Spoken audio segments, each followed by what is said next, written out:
Pankaja मुंडेंचे PA अनंत गर्जेला अटक करण्यात आलेली आहे। डॉक्टर गौरी गर्जे मृत्यू प्रकरणामध्ये अनंत गर्जेला अटक करण्यात आली आहे। काल रात्री 1 वाजता वरळी पोलिसांकडून अनंत गर्जेला अटक करण्यात आलेली आहे। अनंत गर्जे हा फरार झालेला होता आणि त्याचा शोध घेतला जात होता। काल रात्री 1 वाजता पोलिसांनी त्याला अटक केलेली आहे। गर्जे आणि पालवे यांच्या नातेवाईकांमध्ये बाचाबाची झाल्याचं पाहायला मिळतंय। पती अनंत गर्जे यांच्या घरासमोर अंत्यसंस्कार करण्याची माहेरच्या मंडळींची मागणी आहे। मोहोज देवडे गावामध्ये तणावपूर्ण वातावरण निर्माण झालंय। डॉक्टर गौरी गर्जेंचं पार्थिव मोहोज देवडे गावामध्ये दाखल झालेलं आहे। दोन्ही कुटुंबामधल्या नातेवाईकांमध्ये सध्या वाद निर्माण झालेला आहे। बाचाबाची झाल्याचं पाहायला मिळतंय। काल संध्याकाळी गौरी गर्जे यांचं पार्थिव जे आहे ते नातेवाईकांच्या त्यांच्या कुटुंबियांच्या स्वाधीन करण्यात आलेलं होतं आणि त्यानंतर आज अंत्यसंस्कार होणार। मात्र या अंत्यसंस्कारासाठी गौरी गर्जेंचं पार्थिव थेट अनंत गर्जेच्या घरासमोरच अंत्यसंस्कार करण्याची मागणी जी आहे ती कुटुंबियांकडून केली जाते आणि त्यालाच विरोध केला जातो। यावरूनच बाचाबाची सुरू झालेली आहे। कुणाल जायकर आमचे प्रतिनिधी अधिक माहिती देतील। कुणाल,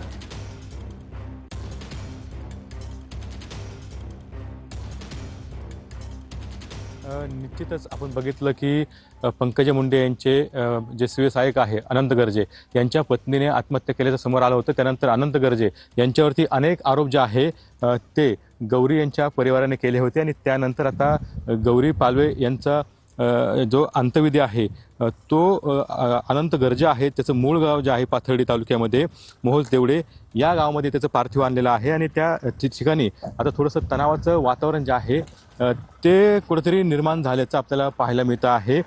दोन्ही कुटुंबामध्ये तिचं पार्थिवावरून किंवा तिचा अंत्यसंस्कार करण्यावरून मतभेद आहेत। तर पालवे कुटुंबाचं म्हणणं आहे की हे घरासमोरच अनंतच्या जे पार्थिव आहे तिथे अंत्यसंस्कार करण्यात यावे।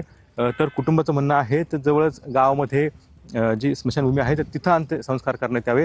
ह्यावरून आता दोन्ही परिवारामध्ये जे वाद जे आहे ते सध्या सुरू असल्याचं पाहायला मिळतं आहे। तणावाचं वातावरण या ठिकाणी पाहायला मिळतं आहे। तर दुसरीकडे आनंद गर्जे यांना अटक करण्याची देखील मागणी करण्यात येत होती। तर आनंद गर्जे याला देखील अटक झालेली आहे।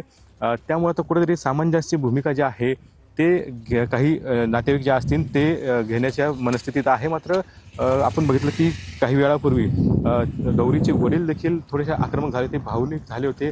पोलिसांना देखील त्यांनी विनंती केली होती की आम्हाला इथं अंत्यसंस्कार करू द्या।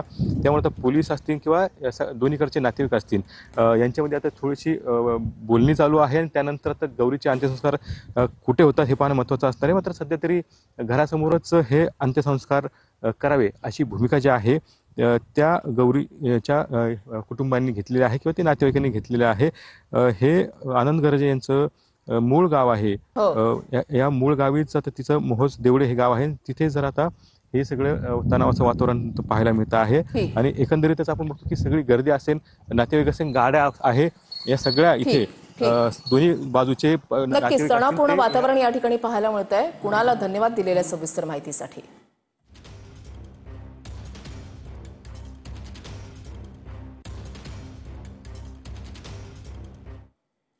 अनंत गर्जे प्रकरणामध्ये पंकजा मुंडेंच्या भूमिकेवर दमानी यांनी सवाल उपस्थित केलेत। अनंत गर्जेचा फोन तुम्हाला आल्यावर तुम्ही काय केलं असा सवाल अंजली दमानी यांनी केलाय। तुमचा पुत्र समान पीए नायर रुग्णालयामधून गायब का झाला?